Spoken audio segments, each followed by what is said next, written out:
सबैजनालाई प्यारो प्रभु यीशु ख्रीष्टको नाममा जय मसीह। भजन सङ्ग्रहको पुस्तकमा यस्तो लेखिएको छ, भजन सङ्ग्रह 22को 28 मा यस्तो लेखिएको छ, किनभने राज्य त परमप्रभुकै हो र सबै जातिहरूमाथि उहाँले नै शासन गर्नुहुन्छ। आमेन। प्रभुको वचनबाट परमेश्वरको महिमा भएको होस्। साँच्चीकै सबै जातिमाथि चाहिँ परमेश्वरले नै शासन गर्नुहुन्छ, किनभने सृष्टिमा आदम र हब्बाद्वारा पृथ्वीमा मानिस जातिको सृष्टि भयो।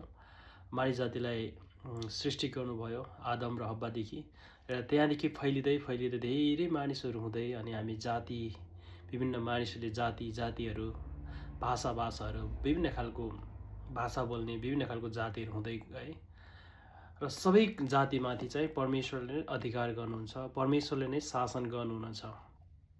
त्यस हामी परमेश्वरका सृष्टि हौँ।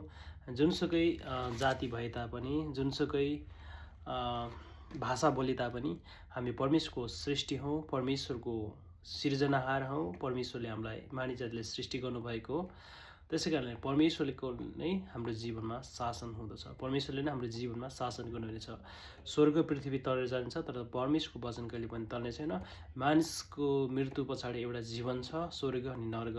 अनि जसले प्रभु यीशु ख्रीष्टलाई मेरो उद्धारकर्ता, मेरो मुक्तिदाता भनेर स्वीकार गरेको छ, जसले मेरो पापहरू क्षमा गर्नुहुन्छ भनेर आफ्नो हृदयदेखि नै परमेश्वर यीशु ख्रीष्टलाई ग्रहण गरेको छ, त्यही मानिसले चाहिँ उद्धार पाउनेछ, त्यही मानिसले नै मुक्ति पाउनेछ। त्यसै कारणले प्रभु यीशु ख्रीष्टलाई आज नै तपाईँहरूले मुक्तिदाता भनी स्वीकार गर्नुहोस् र ग्रहण गर्नुहोस् र तपाईँहरू पनि स्वर्गको राज्यको निम्ति भागीदार हुनुहोस् भन्दै सबैजनालाई प्यारो प्रभु यीशु ख्रीष्टको नाममा जय मसीह।